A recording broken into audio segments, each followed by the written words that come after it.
wonder, secrets unfold.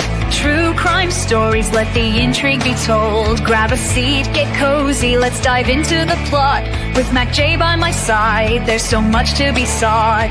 Mods from the stars, they light up the night. Chillin' with Van, everything feels just right. Welcome to the mystery, the history, the thrill we embrace.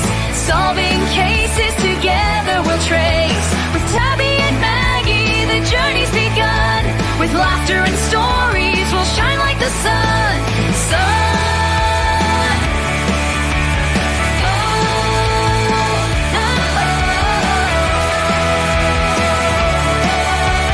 Spirit time vibes with Lisa and Mark. Tia and Mel igniting the spark. According to Lean, curiosity flows. A curious rose in a garden of... Okay, I don't know why that stopped. But hi, everyone. Are we still live? Hi, everyone. Yeah, Okay. it's showing we are. Yeah, I don't know why that stopped. We got beautiful Jody in here, and beautiful Jessie and Matt. Welcome in. So tonight we're back to William, and we have had a development yesterday, so we really wanted to come on and share the development. So for those that haven't watched the previous ones, William went missing on the 12th of September 2014. I think he's now one of our longest Australian missing cases in children. But there is a $1 million reward, and it is a case that has baffled Australia for a long time. It has. I'm going to play a little video just to show and introduce William. This is our little video that we made for the channel. But this is our beautiful William. Yeah, and what this one's about tonight. I'll just play that since our intro got cut short. I don't know why. But this is William. They're bringing in a new thing. I know they are. I seen it today. They're trying to bring it up. You know how on the other one you can put the chat up on your screen? Yes. That's what they're bringing into StreamYard. So that's why we're having trouble. Oh. But anyway, here's our beautiful William.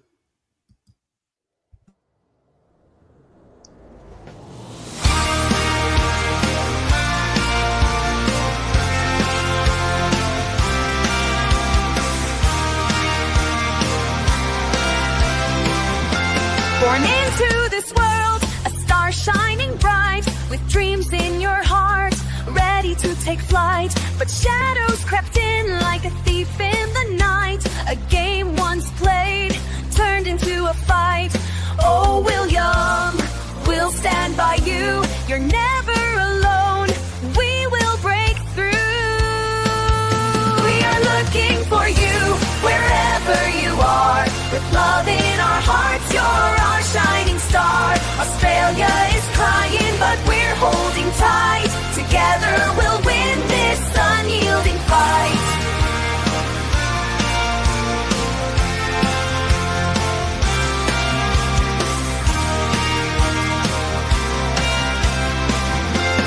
September 12th, the day etched in tears. Australia's heartbroken, facing our fears. A search for the truth through laughter and cries. We promise to find you, we won't compromise. With courage and hope, we'll light up the way. We'll echo your name day after day.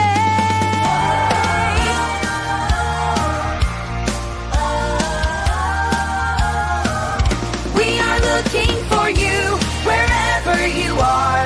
With love in our hearts, you're our shining star. Australia is crying, but we're holding tight. Together we'll win this unyielding fight. We won't give up, we'll chase the dream, for we'll Williamtyrrell, we're a united team.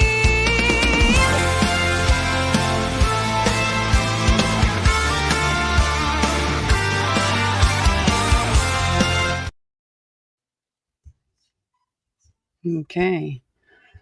So I'm going to bring up... Oh, and there goes Macjay. Gotta love StreamYard. I'm going to bring up the article. She'll come back. I hope.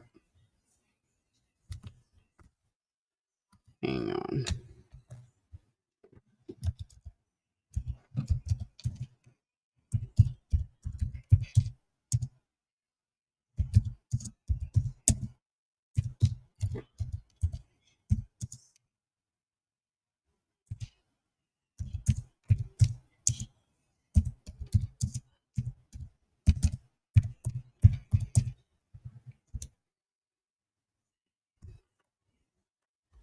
Okay. She's dropped off, so I'm sure she will come back. So what I'm going to do is I'm going to bring up the article that has come out. Let me share the screen.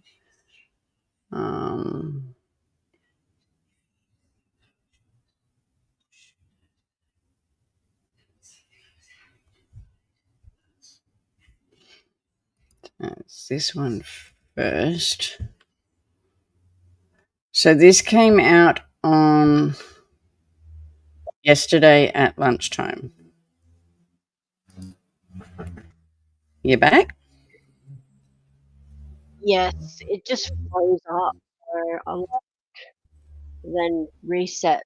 Ugh, I have no idea. It told me my devices were unplugged and Yeah, it was coming up that your devices were not showing. Hi, Jody. We're having trouble because StreamYard's doing something and it's not liking Macjay again. It's always you. Never kicks me off. I don't know always. why. Neither do I. So anyway, this is the article that came out yesterday. There's quite a few, but most of them are all saying the same thing. Let me go into it. Now I'm on another screen, so you're going to have to... So it's an update after man spotted eerie graffiti message on a tree close to where the boy went missing. So this area is called Bird Tree because it's got a big tree and everything. I am going to go into... Actually, I might share that first. Hang on. Stop screening that. I'm going to show you the area first where this happened.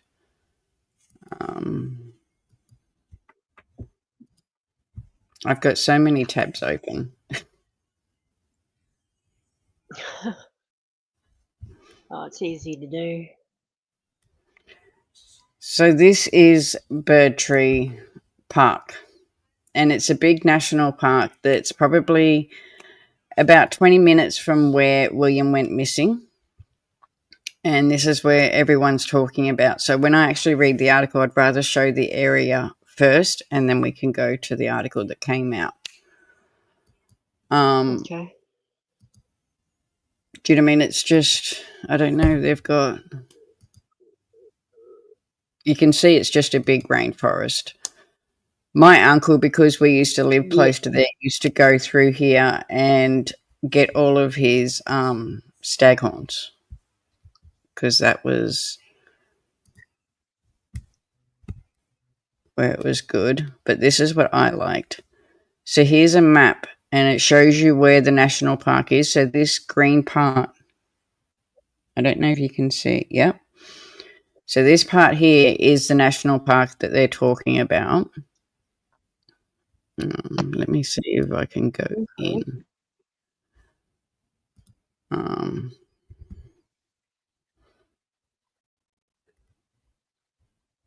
I'm seeing if I can... No, that's not going to work. I'm trying to go in. There we go. Yeah, that's better. So this is a national park here where Bird Tree is and where they're saying that William could be now. So we've got Laurelton here and Kew and Kendall. So if you can see where, I don't know if you can see where the little, my thing is, that's where Kendall is. So that's where William went missing. And as you can see, it's not very far from where Birdtree is. So that kind of shows how, like, where the area is.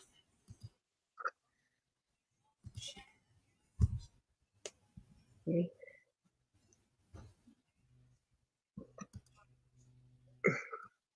So now I'm going to go to... police, like... Oh, No, go. Yeah. sorry, I thought... I'm just changing. No, you're right. I'm just I was changing. just gonna... I was just gonna ask, have the police said anything, like, official about it, or is it just news? The police said they have looked at this, but they haven't. So we know we had the last lot of searches. Hang on, I don't know why that's playing yet. Did I lose that again? Oh, StreamYard. You just took the whole lot from me then.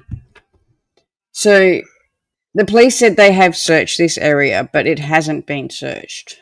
Last time they done their big digs, it was near the house and a couple of kilometres from the house.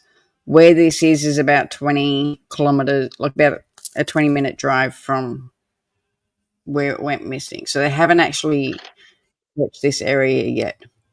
Now, because of all this, they might have to, because there's a pretty big thing about this. I've lost the whole page.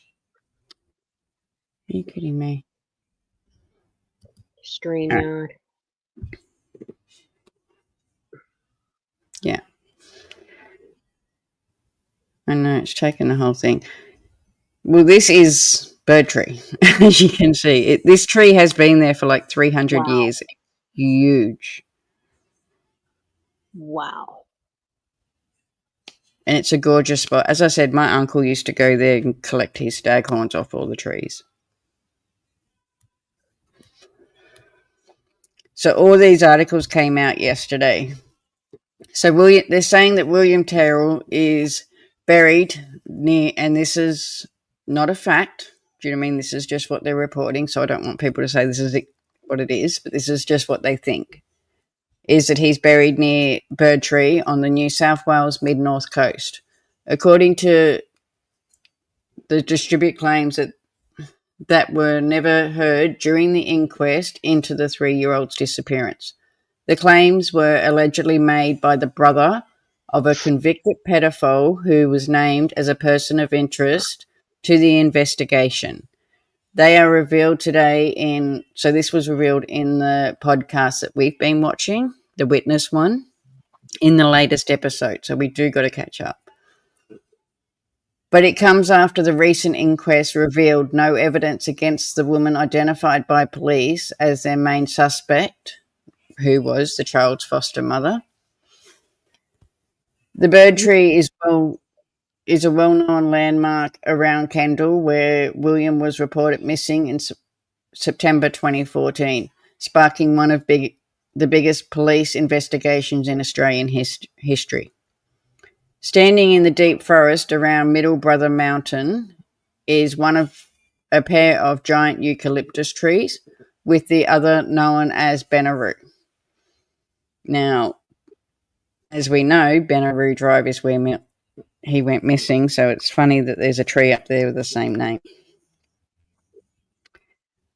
William vanished from Benaroo Drive, which is, yeah. So it's roughly about 20-minute drive from the two trees, although the area has not been searched by police. So again, we've got a picture of the Birdtree, and you can see why it's so popular. It's absolutely beautiful. And on the other side, we have a map, and it shows, so here is the picnic area.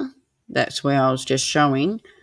And Birdtree is in the middle, and the Benaroo tree is up the top. This is a walking track. that goes around it. So it kind of shows. And we go down a bit further. So they're showing this one again. Here's Kendall, and this is where William went missing. As you can see, it's, they've highlighted the area here. And this is where Birdtree is.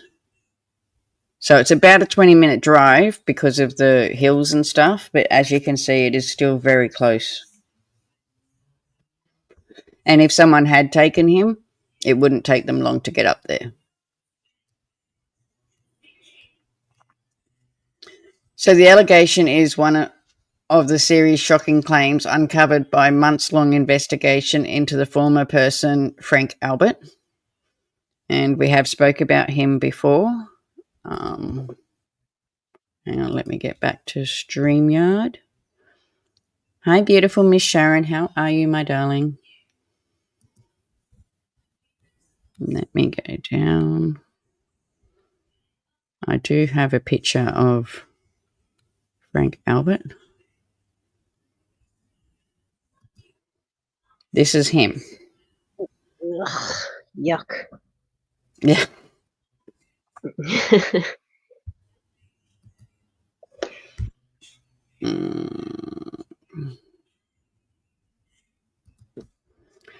Okay.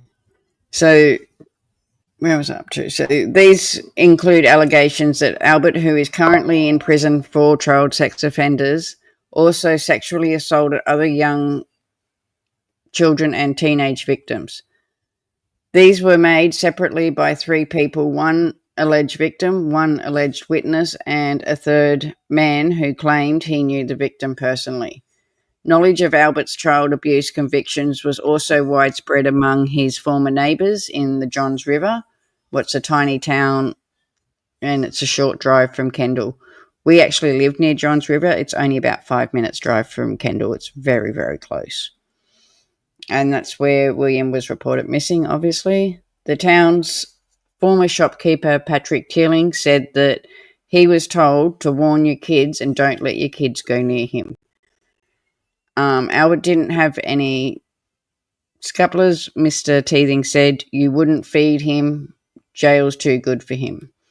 And you do get warned about him. Like, as I said, I know of him from living in the area, and we were warned as kids about him as well.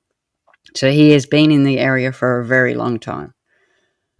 There's another picture of him, and there's another picture of him when he was younger. This is back in 1994. Another former neighbour said that he'd heard Albert took young girls and young boys out of the forest, tied them up to trees, and did something bad out there. Others described him as a dirty, stinking man with long hair, living in a feral house with rotting walls and floorboards, the backyard deep in junk, including an old washing machine, bathtubs, and scrap metal. One said Albert once threatened him with a machete during an argument. Another said that he was fascinated by crime. The inquest investigated William's disappearance heard another claim about Albert, including that he boasted about having unalived a 3-year-old and burying him in a suitcase. He was not questioned at the inquest, however, either in public or in private. Our investigation, so this is the podcasters one, also revealed evidence tendered to the inquest suggesting Albert's mobile phone pinged off the Middle Brother cell tower the morning after William went missing. The tower is near the Big Bird Tree, although it covers a very wide area of land. So members of Albert's family have told us they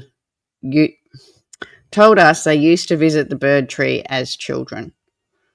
So we also have a picture of William there and the protected parents. Sorry. I don't even like looking at pictures of them.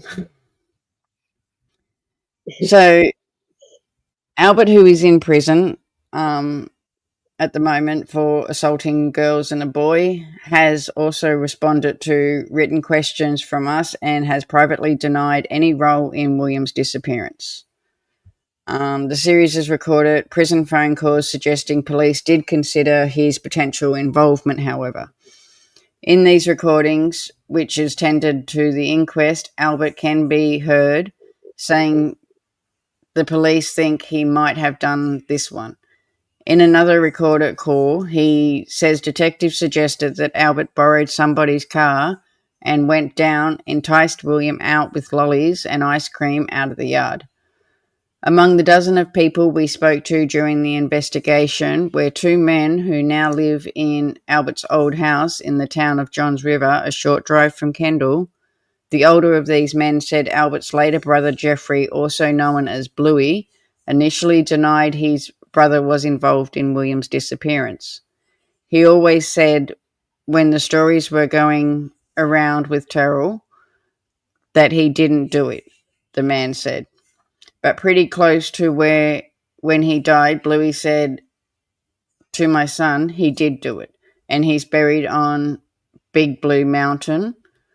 There where that big tree is. No one ever checked it out.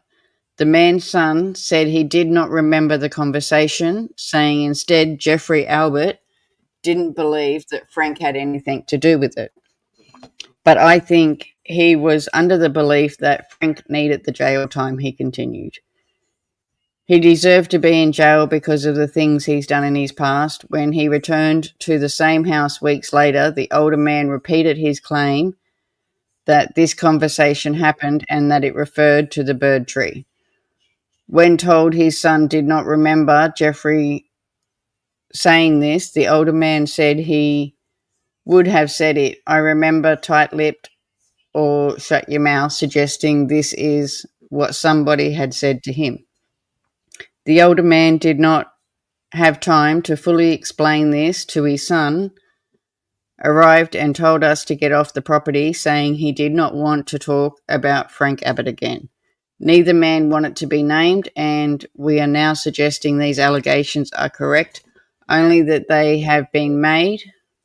They're not suggesting that these are correct, only that these have been made and have not been looked into properly or investigated. So it goes on a bit more about his past, but yeah. So that's what it is. They're basically saying that that Frank Albert took William up to, like, he's enticed him out with lollies and taken him up to this bird tree. Hi, beautiful Ali. How are you? Welcome in, my darling. So,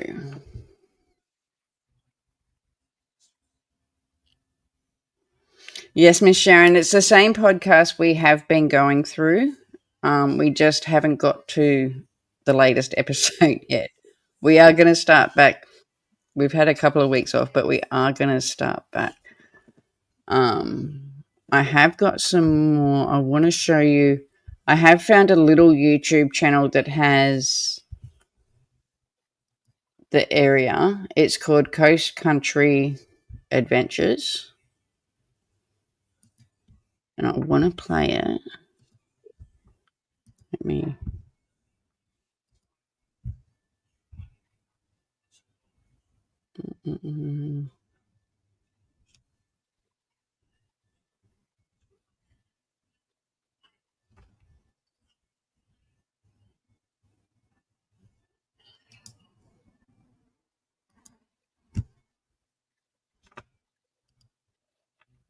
Okay.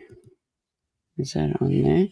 So this is the bird tree area, and this is someone who's just driving through. So I wanted to play it because it shows you a bit of the area, what they're talking about, because police haven't dug there yet. They say that they've looked into it, but I think because of all the uproar and with all of these articles coming out, I think they're going to be forced to have to dig there. But I thought this video, because I've looked through so many, is the best one that shows the bushland and the area. So he's actually driving through the forest, and where the trees are. And I think he actually shows us the trees. It only goes for 9 minutes, so it's not long. G'day and welcome to Coast and Country Adventures. In today's episode, we're going to be heading to Birdtree, which is in the Middle Brother area. As you can probably hear, the highway from north along the highway towards Kendall, and off Birdtree is just short of Kendall, north of Taree. And from here we head up, we get off the tar onto the dirt road, and we're going to be heading up towards Middle Brother and then over to Birdtree, and we should be looking. So where he just showed at the side where the highway is, it's not there anymore. The highway's actually a lot further up. But when William went missing, the highway was just there. And you could actually see it from where he is. But with all the new highways that have gone in, it's not there anymore. Like, that road is still there, but the highway's actually further up now. Probably underwater at the moment with all the floods up there. Oh, yeah.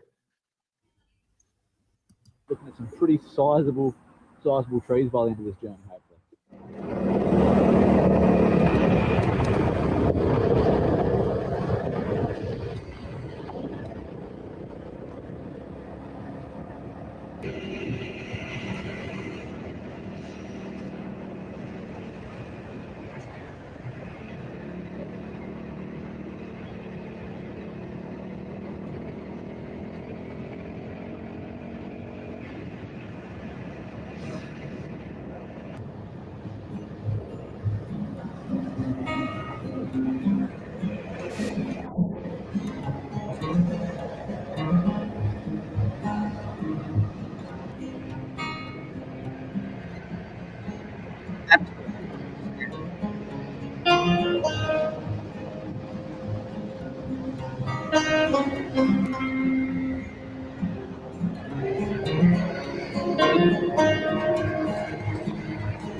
And just at looking at this, you can see why the police don't want to search this area. Like, have a look at the bushland that they've got to search through if they do. Do you mean that's why I want to show it? Because it really shows the area that around the tree, if that makes sense.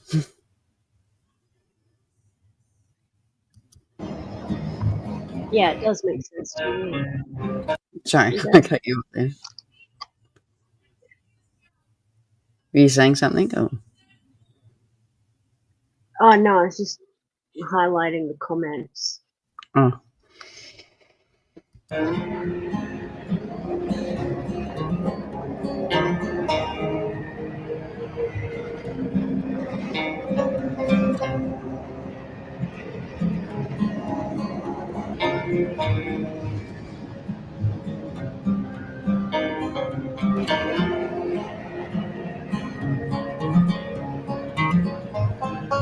What the?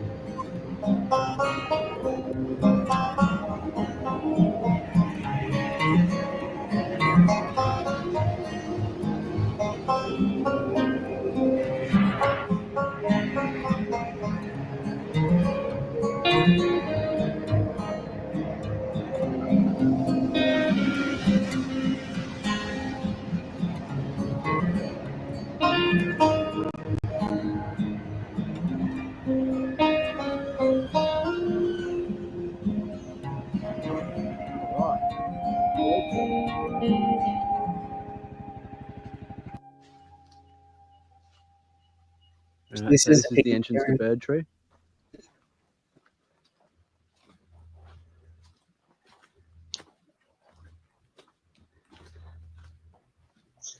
you can see here actually on this stump where the loggers back in the day came in and they had to cut board marks. So they'd have to cut that out by hand, and you'd place a board. You'd place a board in there.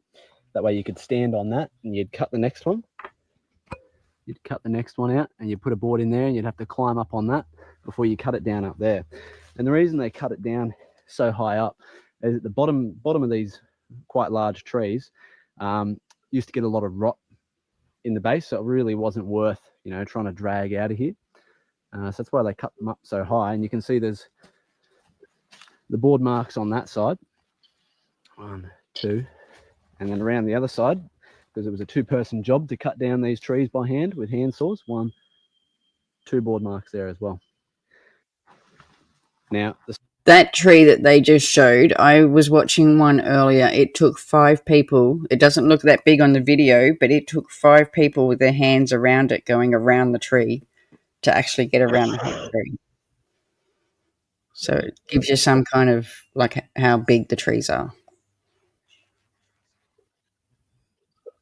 The story goes, a lot of these big trees were left here at Bird Tree because the loggers back in the day saw that some of these trees were so large that they actually, and they had logged most of the rest of the forest here, they sort of actually wanted to leave them.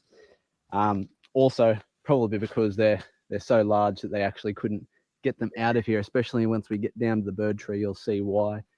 So it's in a creek, and it'd be very difficult, especially by bullock, to be able to actually get those trees out of there. Looks like a bit of a face in that tree. Bit of a spirit tree, I guess you'd call it.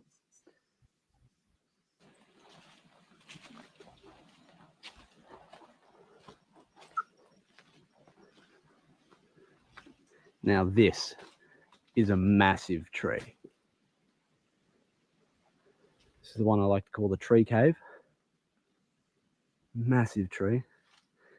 And it's all hollowed out under here. Very easily. Large enough for me to be able to stand in. It's probably about 3 or 4 times my height above my head. It's amazing.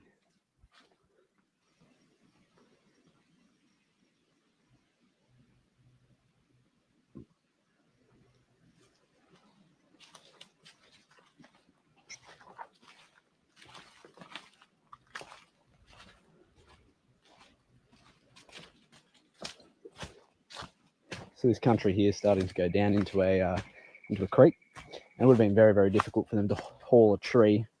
You know, back in the day when you're doing it by bullocks, to haul a tree of this size out of a gully like this. Not impossible, but the story goes they left it just because of how large it was.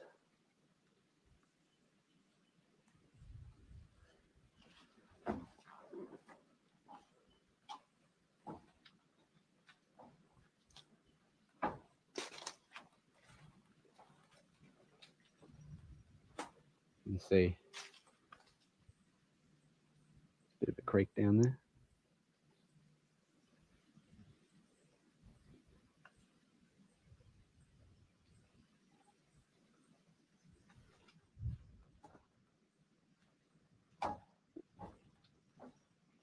Beautiful area.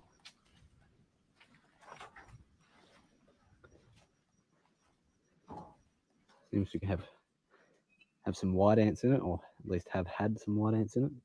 It's hollowed out down there. White ant marks. A white ant's nest down in there.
Alrighty, so that was Bird Tree and Old Lookout in Middle Brother National Park and Middle Brother State Forest and that sort of area.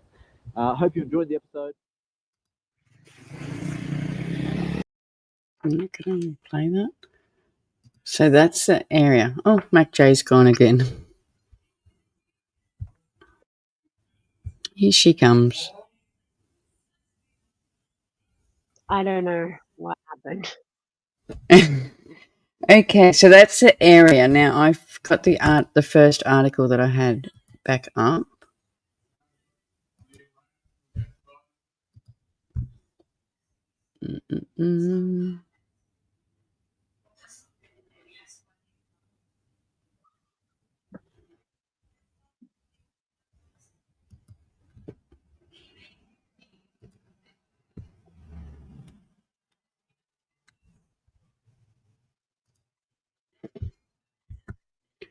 Fuck you. The area we're looking at just then was Bird Tree. So this article that I'm about to read, the first article was about Frank Albert. So that was who they're going to mention in this one. And where we just saw then is the area that they're going to talk about. So I thought I'd just show the area so that we all know what the area is like.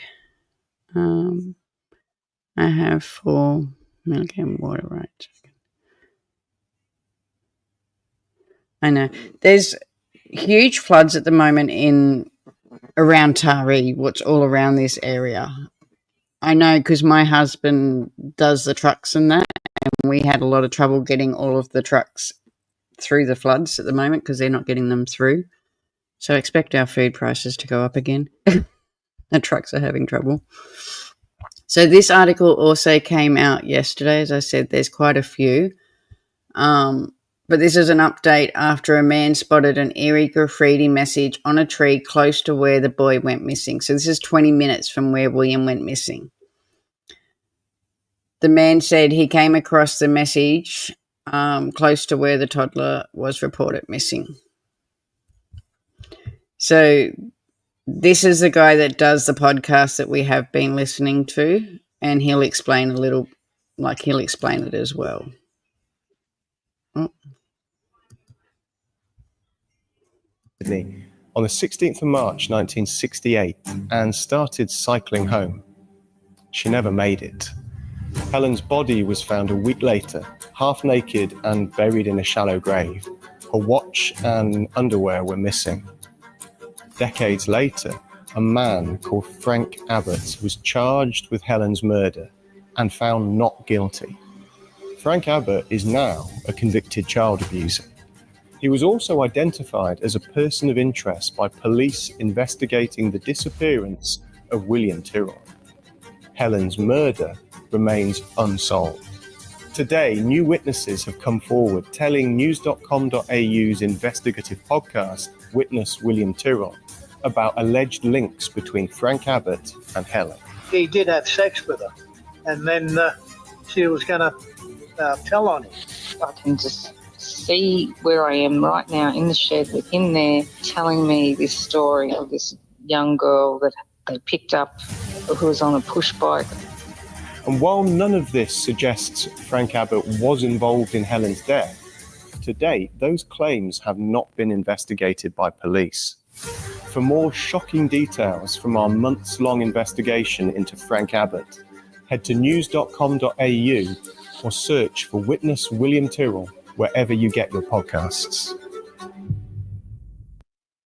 So that's the podcast. So a man spotted a graffiti naming the missing toddler Williamtyrrell on a tree stump not far from where the 3-year-old disappeared 9 years ago.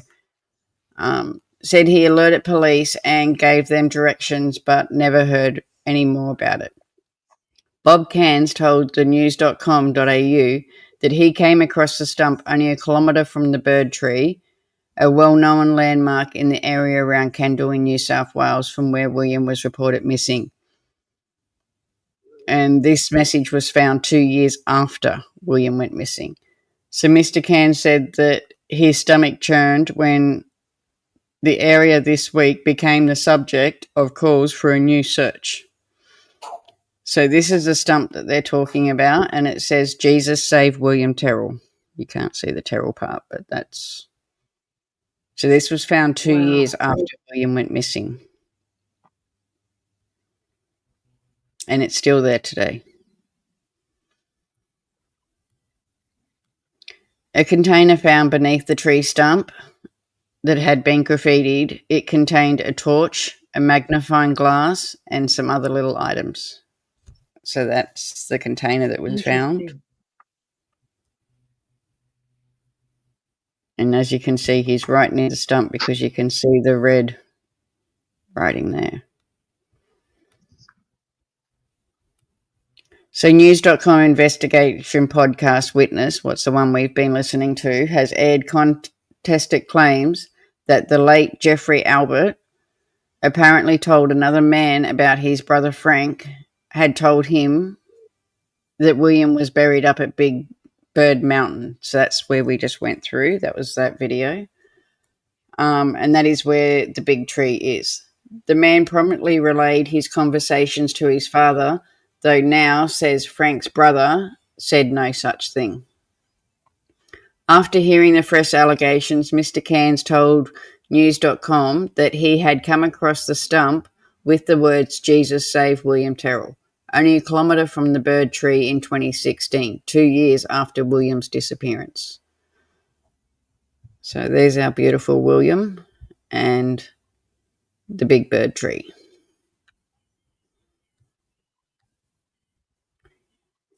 He was on a trip with his family and took photos because the site was so eerie. We reported it to the police. They went out and looked at it, called me for directions, and we never heard another thing about it again, he said. Then today I read this and think, just imagine if the stump was somehow connected. What an oversight it may have been. It sent chills through me when he came across it all those years ago, and it still does when I think about it today. Who writes something like that on a stump in the middle of the bush? We still don't know what happened to the young fella, but whoever sprayed this stump obviously had formed an opinion. So again, this is just the map to show where William went missing from and where Bird Tree is. So this is the area that he was just riding around on the motorbike. And it's very, very close. These are just some from the last search that they done in 2021.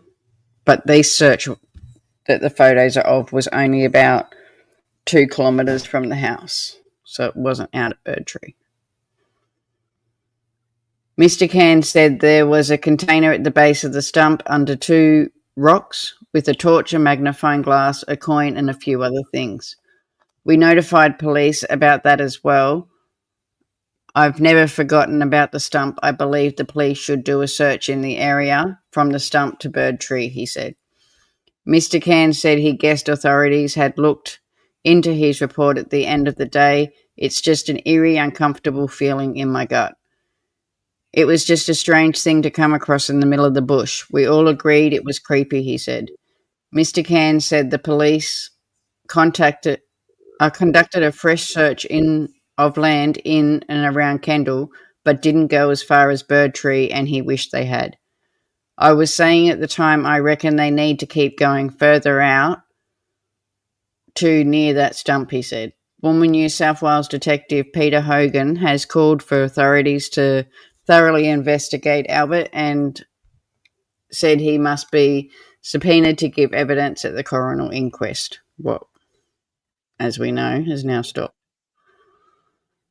A thorough investigation search is required to be conducted by police at Bird Tree to locate William's remains or rule out the location, Mr. Hogan said.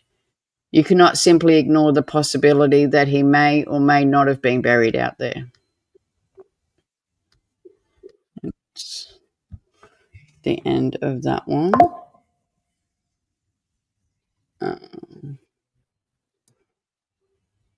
I think that's...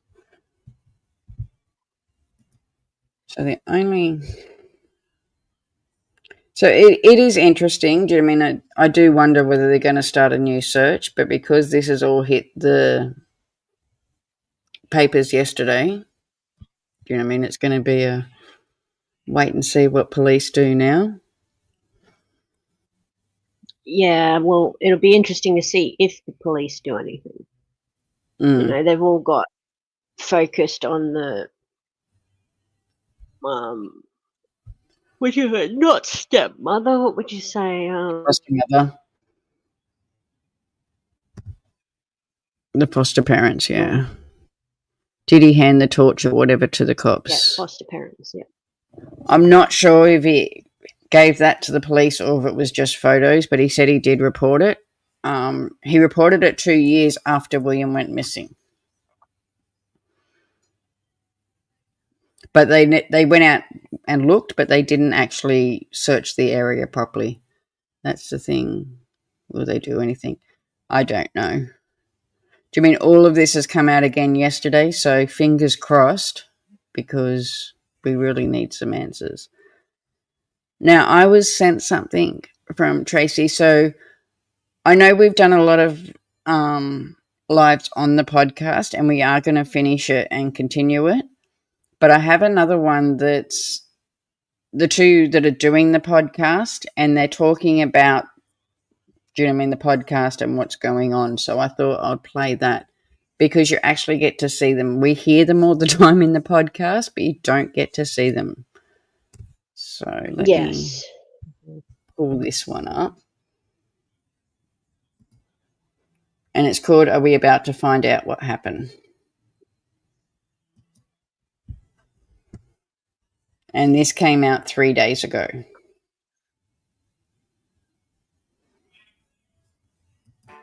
Tell our audience a little bit about this story that has genuinely captivated an entire nation. We have found darknesses that I never expected to. The things we have seen and found have been utterly shocking.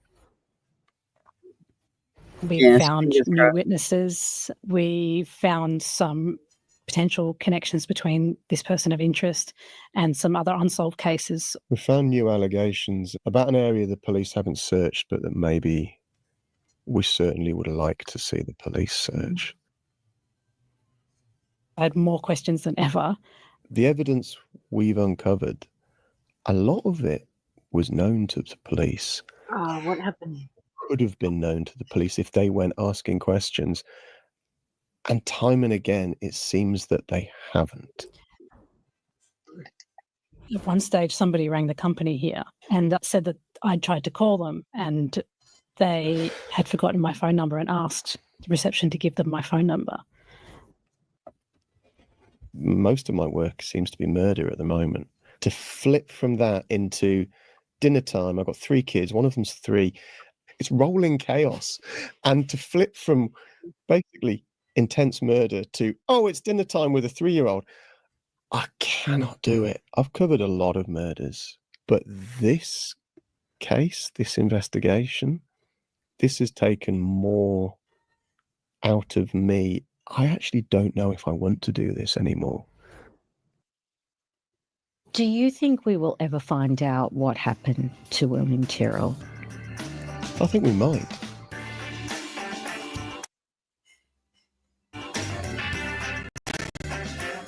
Dan Box and Nina Young, welcome to the Stellar Podcast. Thank you. I know you're very familiar with how podcasts work, pretty much more so than anyone else in Australia, but first time here, and of course, just full disclosure to our listeners right up front, we all work together. Yep. But before anyone thinks that they're about to watch or listen or read to an editorial meeting, okay, that might be true, but an editorial meeting with 2 of the top investigative journalists in the country, the brilliant duo behind Witness, Williamtyrrell, which launched last October, went straight to #1 on the Australian podcast charts, millions and millions of downloads since, and is about to return with 4 new episodes that will reveal new information that could take the investigation in a whole new direction. So if that's an editorial meeting, let's get on with it. Let's call HR and invite Australia to come and join this. William Tyrrell, of course, being the 3-year-old boy who disappeared from his grandmother's garden in 2014. He's never been found. The disappearance has been one of the most talked about cases in the country. For months now, you have been working on these new episodes that will be dropping from tomorrow. You've spoken to everyone who's been involved in the case, including William's biological family, his carers, and former homicide detective Gary Jubelin. Dan, I'll start with you. You are a Walkley Award-winning journalist who's broken hundreds of stories across the course of your career, both in the UK and here in Australia. Can you tell me what first drew your attention to the William Tyrrell disappearance and your first involvement in investigating this case? I was one of the few reporters who covered the immediate aftermath of William's disappearance, so that's going back 10 years now. I wasn't there the day after, but I think I was there within days working on the story. And I remember I've covered a lot of murders, and you get kind of hardened to it. They don't bother you anymore. But this one, I remember one occasion I was up on Benneroon Drive, which is the road that William was last seen on. And the detective who was leading the investigation at the time was talking me through their theory then that William may have run down this grass bank from the house to the road, and that maybe someone had been on that road and that person had taken William. And I had a 3-year-old at home, so the same age as William, to within a couple of months, I think. And because of that, I could picture a 3-year-old and how they move. You know, that slightly wonky, slightly funky way of moving. I could picture my 3-year-old running down that slope to the person on the road. And it troubled me in a way I don't think any other case has troubled me. And I've stayed with it in different ways and in different forms, reporting on it in the 10 years since. And I think part of the reason to come back to it and look at it in the way we have done now, and Nina and I have been working on this for 2 and a bit years now. Yeah. And this goes to this is part of the reason I was grateful for the invitation to come and talk to you, because I know normally this podcast is about talking to celebrities and about that world of celebrity. But of all the murders that I've covered, and I think maybe there are few other murders in Australia that have that element of almost celebrity to it. Not the good things about celebrity, but the vast amount of media attention. Like I've literally seen paparazzi car chases pursuing witnesses. I've actually been involved in one of them. The people trawling through the untold details of other people's lives that are just kind of held up to the examination of the media gaze and kind of ripped apart. All that element of celebrity, the William Tyrrell case has been kind of distorted by it. And now I don't think, like maybe with a lot of celebrities, what people think is the truth and what actually is the truth are completely different things. So that's why we came back to it. Nina, what about for you? Tell our audience a little bit about that idea, and as Dan has explained, this story that has genuinely captivated an entire nation, and then from that moment bringing something like Witness to fruition. Yeah, so Dan, I think, started at the company about 2 years ago. We met. 2 and a bit, yeah. Yeah. Yep. The day he came in, we had a meeting, and I was like, "Hi, I'm Nina. I've heard you're doing a William Tyrrell podcast, and I would like to work on it," because I don't do small talk, Sarah. No. Right into it, Nina, absolutely. Hello, I'm going to work with you. I don't think I anticipated at that point, or could have, the amount of work that we were actually going to be pouring into this thing, or that we'd be working on it 2 years later. No. But we did get straight to work. A lot of that work is sort of quiet background filing, the amount of filing this guy does. We've got a timeline, so a list of events, like bullet points. This happened, then that happened, then that happened, then that happened. I think it's actually about 250,000 words now. So it's the length of 2 and a bit books. And that's just our kind of main reference document. But, the amount of work that Nina's done, we wouldn't be here now talking about these new episodes, because I thought we'd finished this series last year. And in fact, I used to tell Nina that I was taking the whole of this year off. But at the end of last year, Nina went off on this kind of side investigation, which I kind of... You just kept going like, well, I'll talk to you about it. I'll talk to you about it later. And then we finished the series last year, and I thought that was the end. And then Nina said, right, now you have to sit down and I'll tell you what I've got. And I remember the feeling, there's almost this sinking feeling of, okay, there's so much more to do. So that whole year off, which, by the way, is the first I've heard about this potential year off as a manager, but we'll talk about that yet. Offline. That you knew then that you had to go back. Coming into the first series, what were the biggest questions for each of you that you initially wanted to explore? What of all of the questions that people were asking, do you think the appetite for answers was the strongest for Nina? I think there was so much mystery surrounding this case.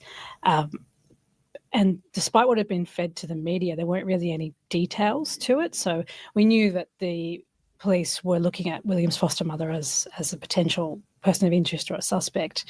But they didn't really say why. And they didn't say why they were looking at her rather than looking at other persons of interest that had been raised previously in the investigation. I think that's the biggest focus that people had when we first started this investigation.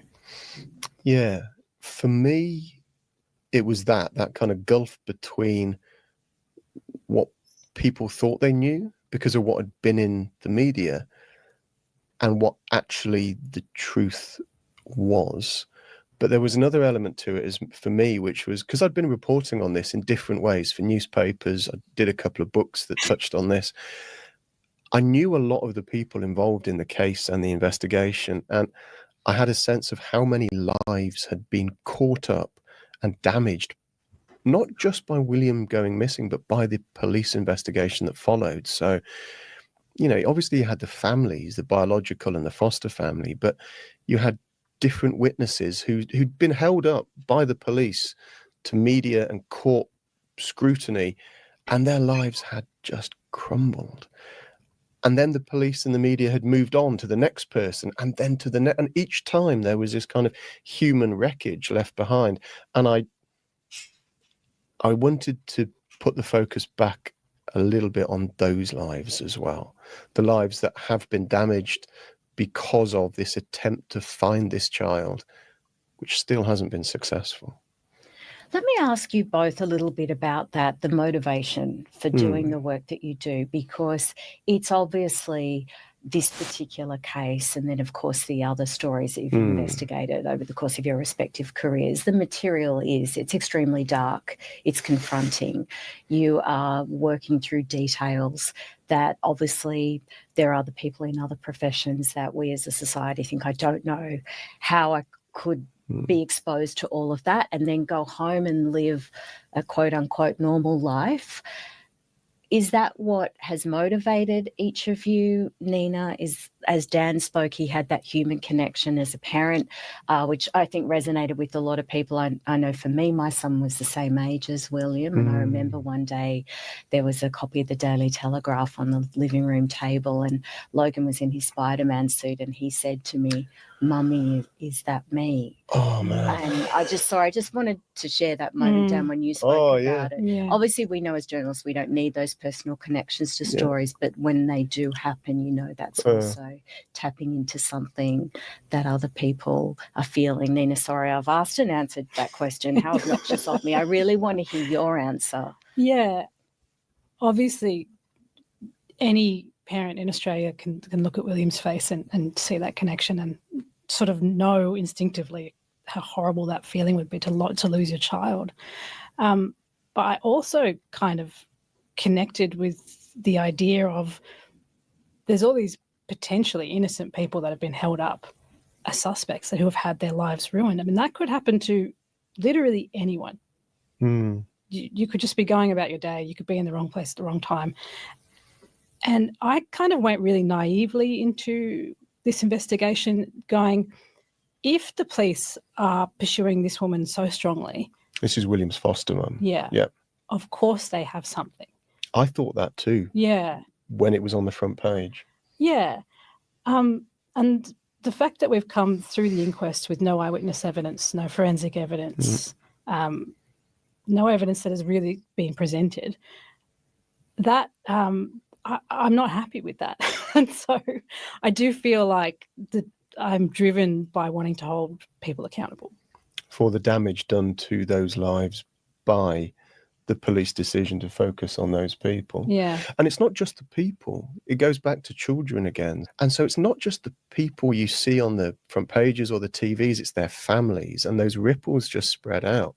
It's so true, isn't it? Every headline, there's thousands of people, entire communities, entire families that are behind that, and then the story moves on, but their lives remain. And that's before we even get into the whole social media thing where everyone, obviously there's a lot of self-appointed detectives out there, of course, with true crime as well. So people then becoming vigilantes and feeling that they can, you know, prosecute the case. Just on that, and sorry to interrupt, when we started this reporting, because we were reporting that maybe the police hadn't got it right, or we were at least investigating the possibility the police might not have it right about William's foster mum, I knew there were whole communities out there online who very much thought the police were in the right.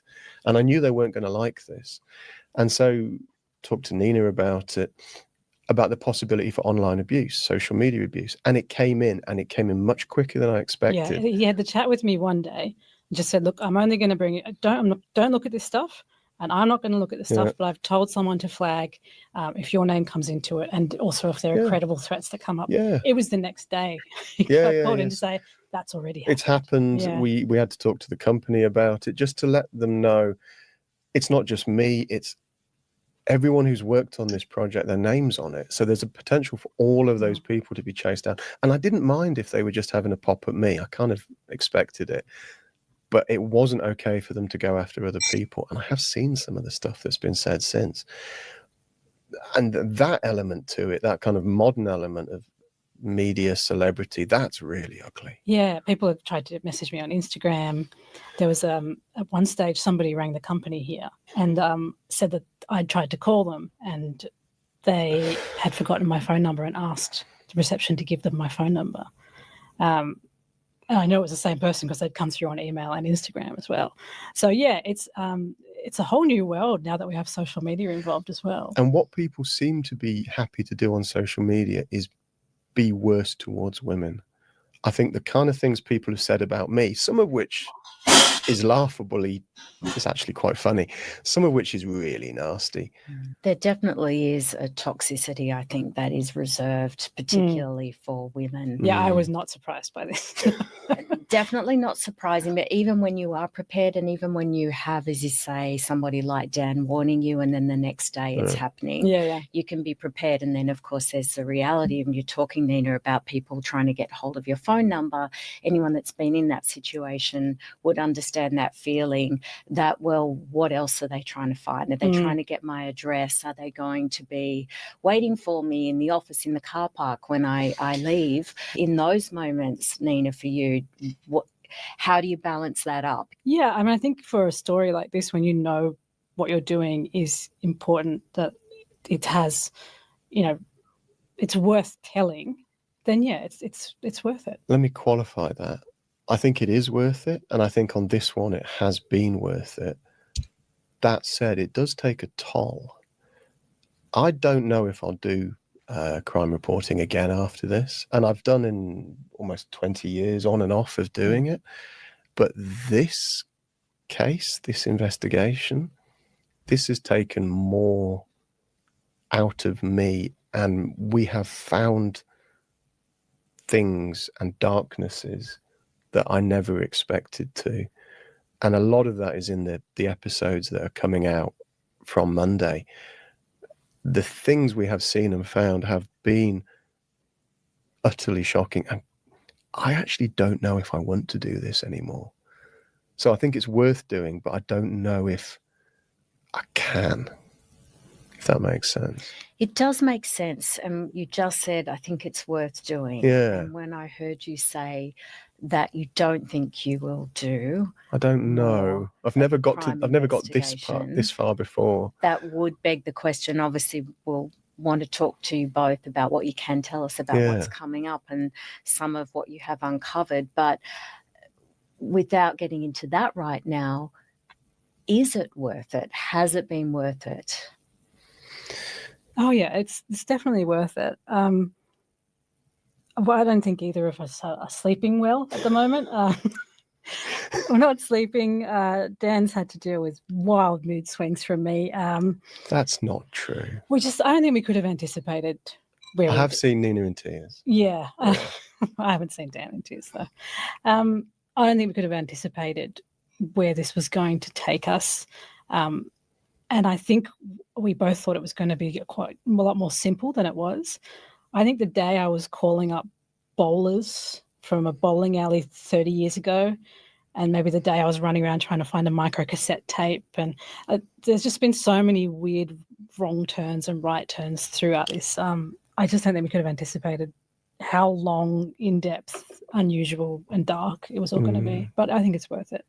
Well, we know there was no small talk in your working relationship, as you're saying, and it got straight to the point on your first meeting. But this is obviously an extremely intense experience, and it has been the two of you working on it, and you have been doing a lot of traveling as well. You've been on the road a lot to small country towns.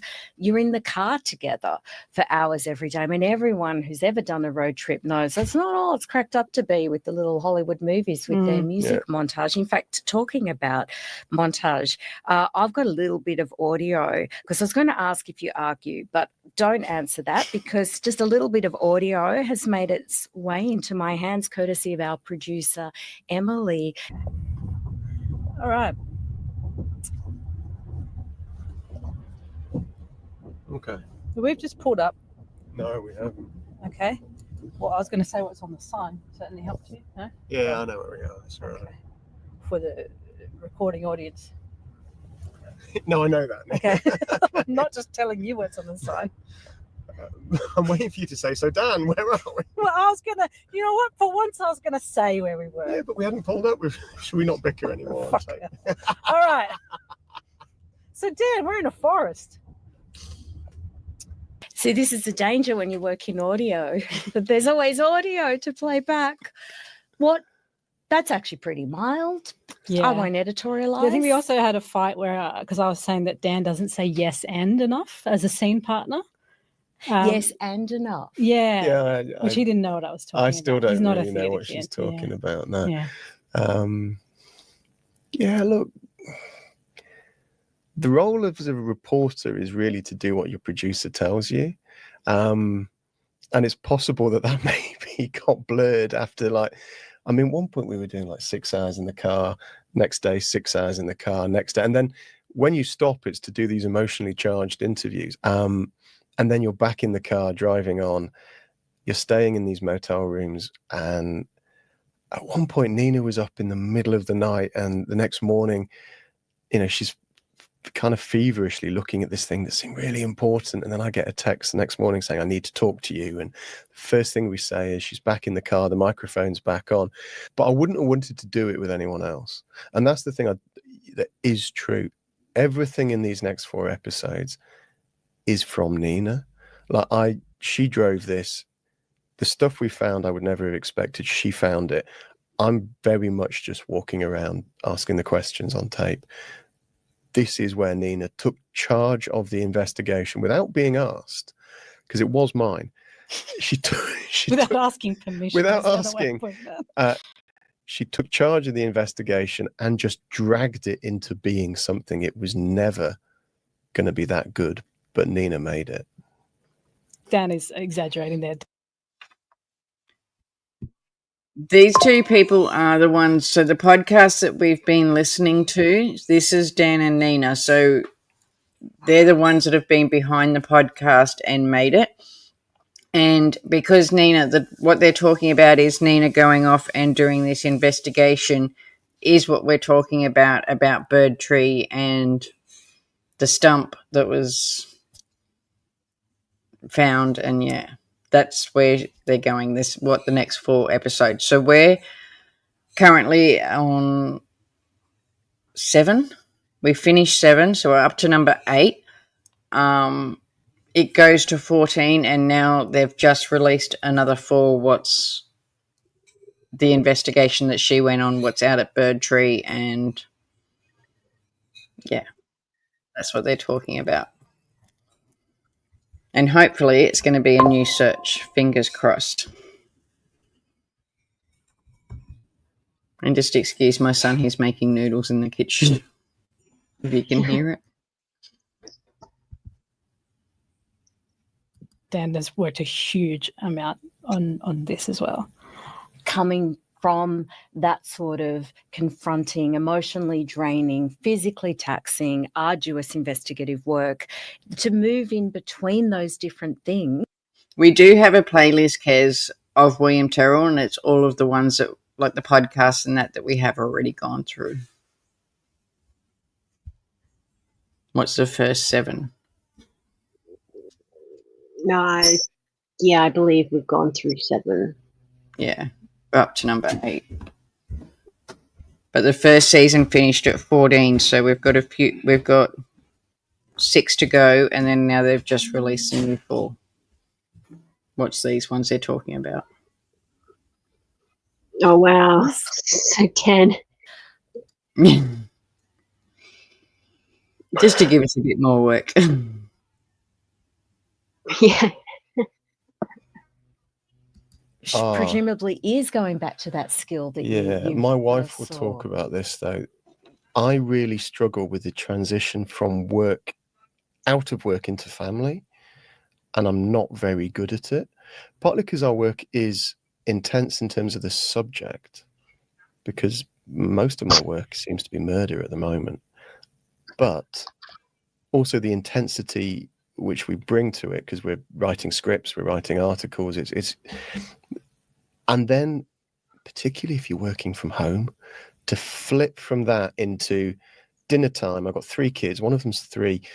It's utter my wife hates it when I say this, it's rolling chaos. And to flip from basically intense murder to, oh, it's dinner time with a 3-year-old, I cannot do it. I try so hard. I'm getting better, but I'm working on that. So yeah, look, we're not perfect at it, but we're doing our best. It does affect your sleep. Yeah. Nina's had dreams about Williamtyrrell. Yeah. I've got to the point where before I go to sleep, I tell myself, don't think about Williamtyrrell, because I won't go to sleep otherwise. Let's talk a little bit then about the next 4 episodes of Witness, which, as you say, being released from tomorrow, Monday, May 19. As I said at the start, you have uncovered an awful lot of information, and that will obviously, there'll be new information in each of the 4 episodes. What can you tell us, our audience, about what you have uncovered? Yeah, so we came to the end of the inquest. That's where we left our last episodes. So that's the inquest into William's disappearance. Yeah, and that inquest ended very abruptly. In fact, they cancelled the last week. Yeah. With a few days warning, they just said, we're not going to have the next hearings. And I think, again, naively, I was sort of hoping, well, we'll go through the inquest and we'll get all the answers that we need. We won't have any questions left. We got to the end of the inquest. I had more questions than ever. And that's when we started looking at some of those questions for this next part of the series. What we decided to focus on was a particular person of interest in the case, who we felt there were remaining questions about at the inquest. And so we've really gone deep on some of the evidence that was presented at the inquest about him. We've gone on and done our own investigation from there. We've found new witnesses. Kez, you know, it's funny you say that, because I have banned mushrooms from my house completely. And my daughter came out today and asked me, could we have stuffed mushrooms? And I just looked at her. It's like, no. We are not having stuffed mushrooms ever.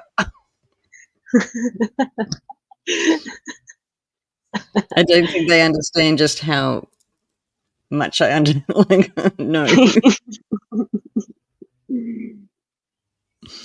Next she'll be telling me she's going to Foragers, you watch. Oh boy.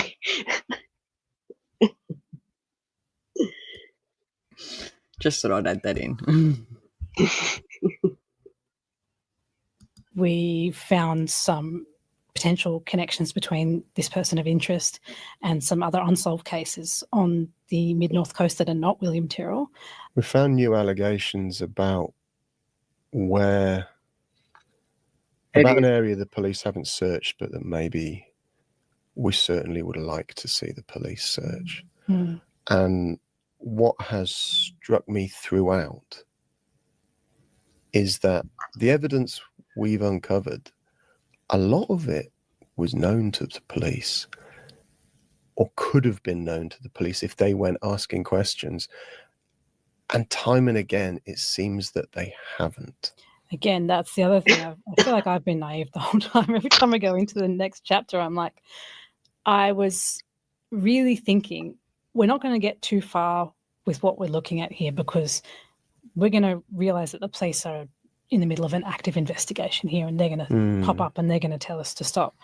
Then it became really clear that was not going to happen, because the police hadn't spoken to any of these people that they would have had to speak to if they were doing a full investigation.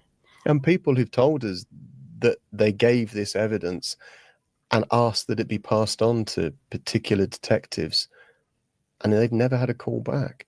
And we've spoken to families of victims who say they call up the police and ask them, what's the latest? Who's in charge of the investigation now? And they never get phoned back. They never get called back. And you think about the enormity of what's happened to the families involved. For the police not to be responding, it just appalls me. And that's not every case. I've been a crime reporter, and some of the most impressive people I've ever met are in the New South Wales Police Force. I mean that absolutely genuinely. But I used to have such a high opinion of the New South Wales Police Force. And over the course of these 2 years working on this investigation, that incredibly high opinion of the force, it's just been taken knock after knock after knock after knock. And there's still some incredibly impressive people there.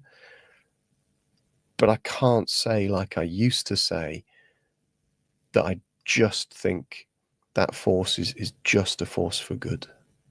Nina, what about for you? You keep saying that you feel a bit naive sometimes because you assume a certain outcome. Has your trust in the police investigation and authorities, has that also been somewhat undermined with your experience in this story? It definitely has.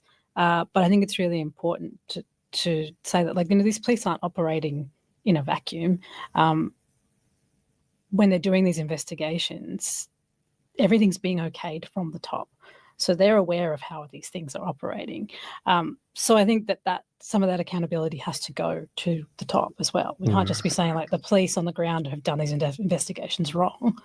Yeah, and Nina's right. And some of the accountability has to be kind of reflected back on us as the media, because a lot of what you've seen with the Williamtyrrell investigation is newspapers, TV, taking information from the police uncritically and publishing it. And I've had conversations with journalists who have said that almost word for word on the back of the most recent inquest, which showed no evidence against the foster mother, who have said to me, we took this information from the police in good faith, and it turns out it wasn't fair. And maybe the mistake is we took it in good faith and just repeated what we were told. And you can say that about Bill Spedding, and you can say that about me, because I reported on Bill Spedding when he was arrested. He was charged, unrelated offences, but he was charged. And ultimately that case was thrown out. And it was described as the worst case of malicious prosecution in the history of New South Wales. But I reported it all in good faith. So I'm not innocent here. But I do think when Nina talks about accountability, you've got to look at the cops in charge, and you do have to look at the media.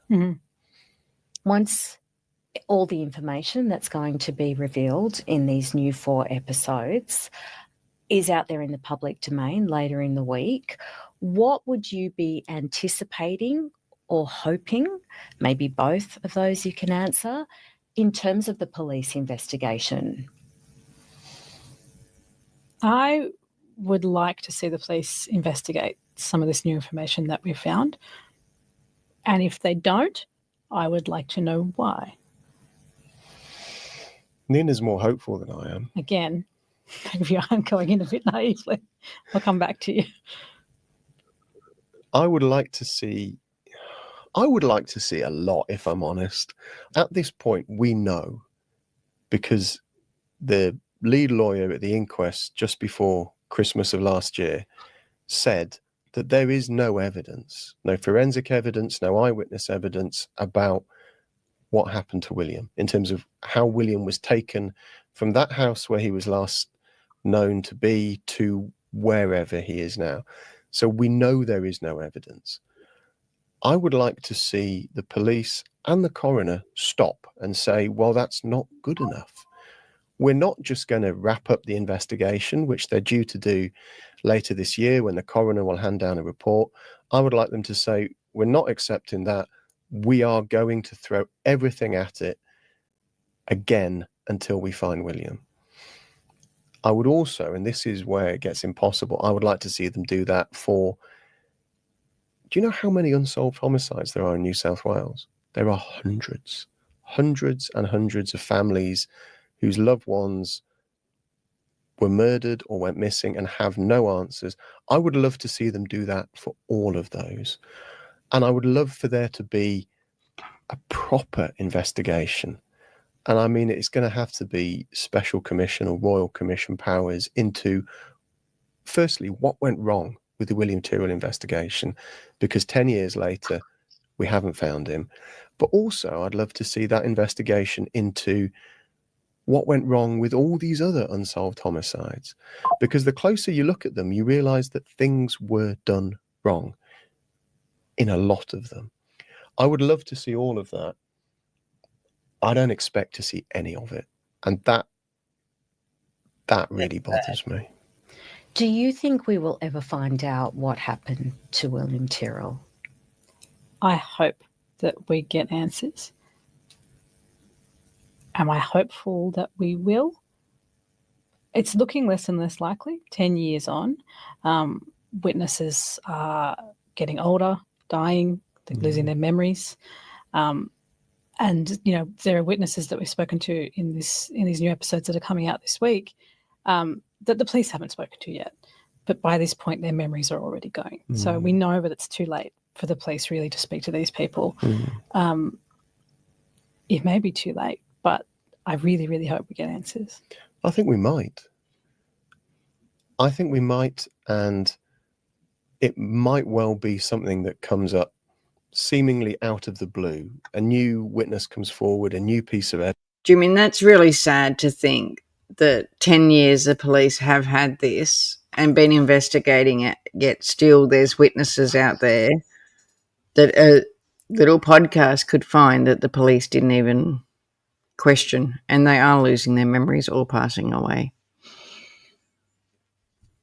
Yep. It's really, really sad, especially for William. Yeah.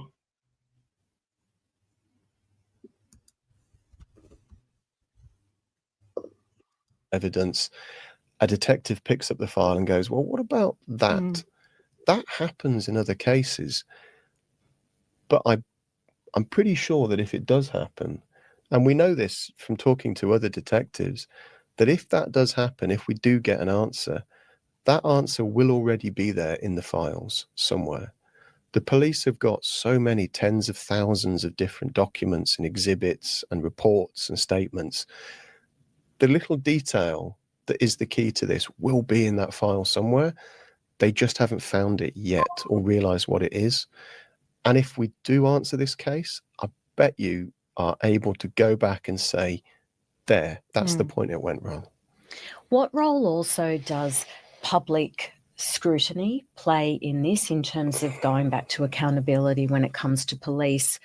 we know that this new information will be picked up by all other media across Australia. What you have uncovered, there'll be huge public interest in it for the reasons that we've talked about, because William's disappearance has been a source of fascination for 11 years now.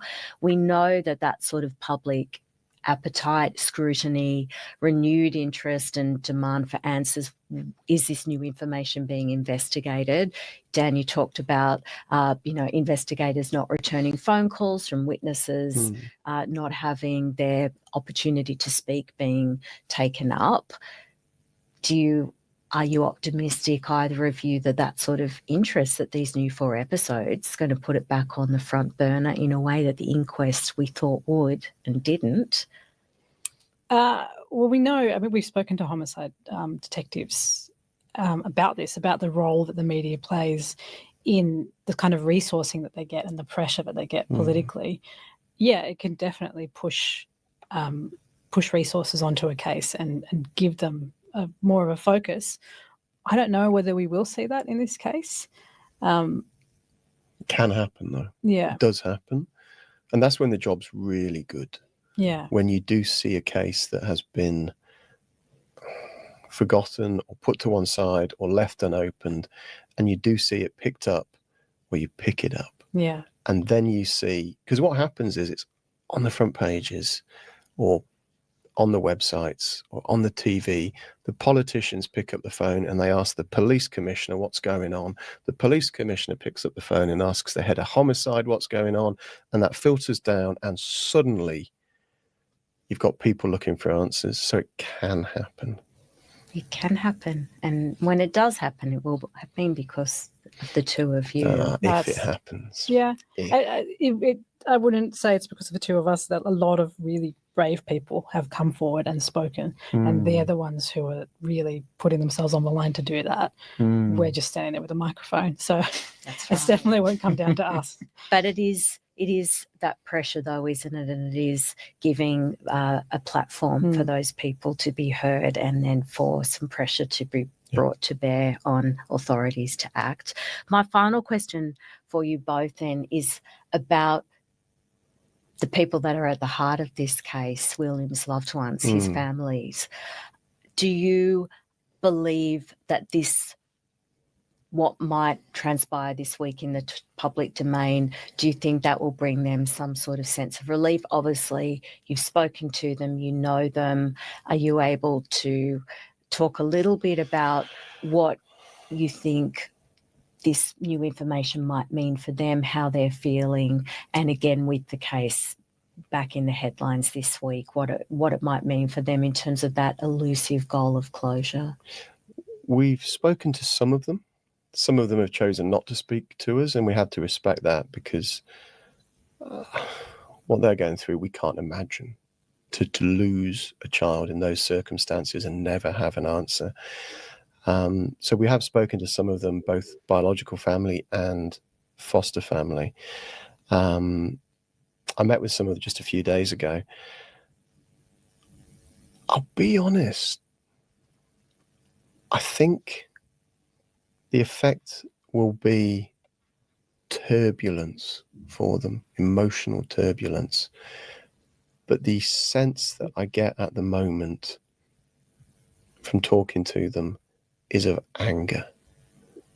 Anger at everything that has played out since that moment that William was reported missing. Anger at the lack of a resolution. Anger that we're still here 10 years ago. Basically asking, why hasn't this been fixed? And I think that anger is going to flare again as a result of what we're about to report. Well, congratulations on everything that you have achieved so far and in these upcoming new 4 episodes of Witness, Williamtyrrell. Nina Young, Dan Box, it's been an absolute pleasure to talk to you. Thank you, everyone, for joining our editorial meeting. I think you would agree. It's way more glamorous than not your usual. Of course, there was audio because, as we've just discovered, thanks to Emily, we always have audio of all of our conversations. Not really HR, that's not legal. You can find out more about Witness William Tyrrell podcast via the link in our show notes, or search for Witness William Tyrrell wherever you get your podcasts. Thank you. Thanks, Sarah. Thank you both Thank so you. much. So I thought that was a good one because we can now put faces to the names that we listen to in the podcast Yes. for the amazing work they are doing. So it is a yeah, bit. they've done- Okay.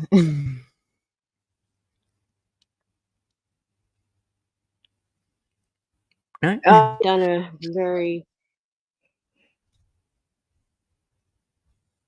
Oh, look, it is coming up. We are starting to get it. Look at that. Underneath you. We are getting the chat up.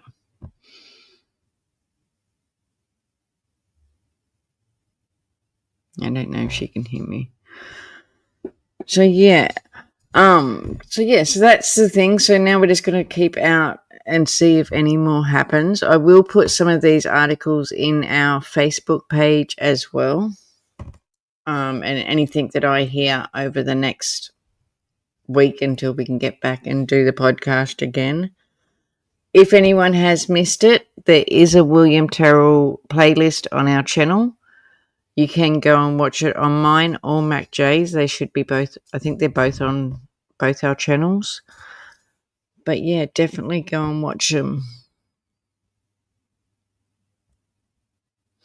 There was a couple of stuff. We are having trouble tonight because they're bringing this chat in. You can see it's now coming up on ours. So that's what it is. They're trying to roll it out. And they're obviously rolling ours out while we're live. So that's why I keep losing the beautiful Macjay. I will play our video again one more time for William. And then... Can I find it?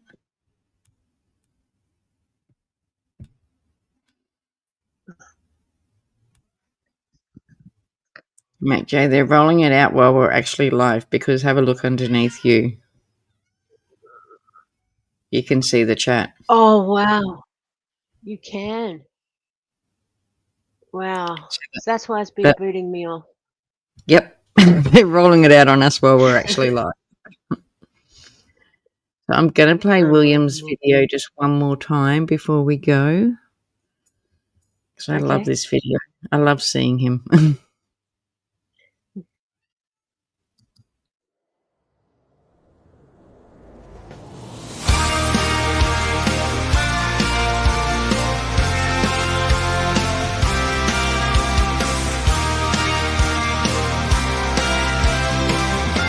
Born into this world, a star shining bright, with dreams in your heart, ready to take flight. But shadows crept in like a thief in the night. A game once played turned into a fight. Oh, William, we'll stand by you. You're never alone. We will break through. We are looking for you wherever you are. With love in our hearts, you're our shining star. Australia is crying, but we're holding tight. Together we'll win this unyielding fight.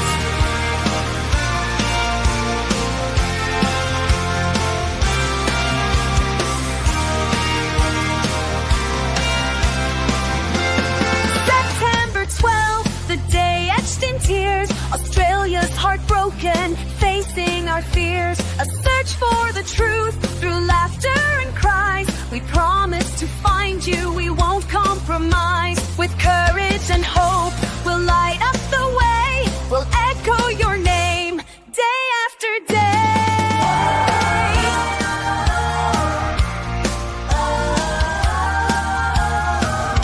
We are looking for you wherever you are. With love in our hearts, you're our shining star. Australia is crying, but we're holding tight. Together we'll win this unyielding fight. We won't give up. We'll chase the dream. For William Tyrrell, we're a united team.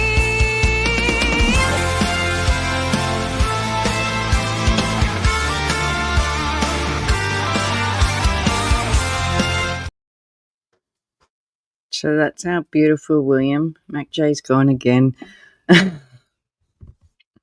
It'll be better next time because they won't be rolling something out, and Macjay will actually be able to stay on panel. But thank you, everyone. This is beautiful. I know I get goosebumps every time I look at him, and I know a lot of you know I have an 18-month-old grandson, and he adores Spider-Man too. And every time I see it, it just reminds me of William. So this is a case that is very, very close to my heart, and I know to Macjay's. We will be back next Wednesday. It's going to be every Wednesday. We'll get back onto it. Here she comes.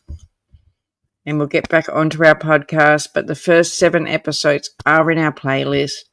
Make sure you jump over to Macjay's channel and give her a like as well on her videos. Maybe even go and watch them on hers so that she can get some watch hours, because we're trying to build hers up as well. She has them all on her channel. Our Facebook page has been posted, so if you haven't joined it, and Kez, I am so excited you got your name back. It's so good to see you with your name back. I know, I'm so excited. I'm actually smiling just seeing your name.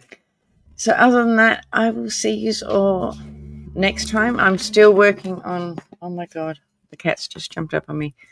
I'm still working on our Mushroom Lady. So we'll be back on the weekend for Mushroom Lady. I do want to get back on to the Amy ones that we're doing as well, because that's another amazing podcast that we're covering as well. Over the domestic violence. Oh no, Macjay can't get back in. But yeah, okay then. Well, I'm going to end it there. I love you all, and I will see you next time.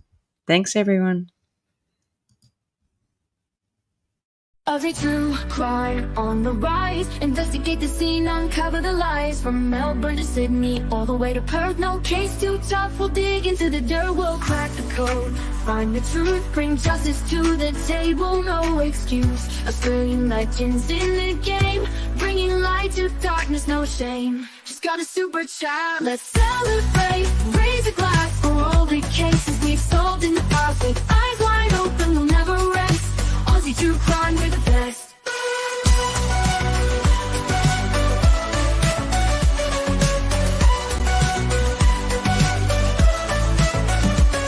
From cold cases to missing persons, we'll leave no stone unturned. Every virgin detectives in our hearts will never give up. But justice and truth will always hear us.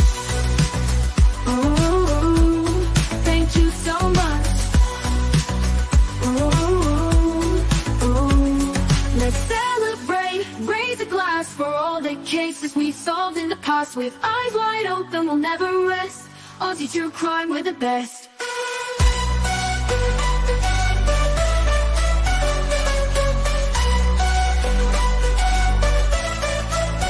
Thank you so much. Let's celebrate, raise a glass for all the cases we've solved in the past. With eyes wide open, we'll never rest. Aussie true crime, we're the best.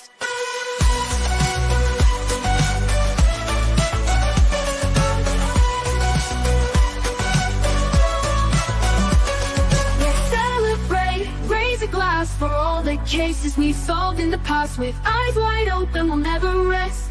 Aussie true crime, we're the best.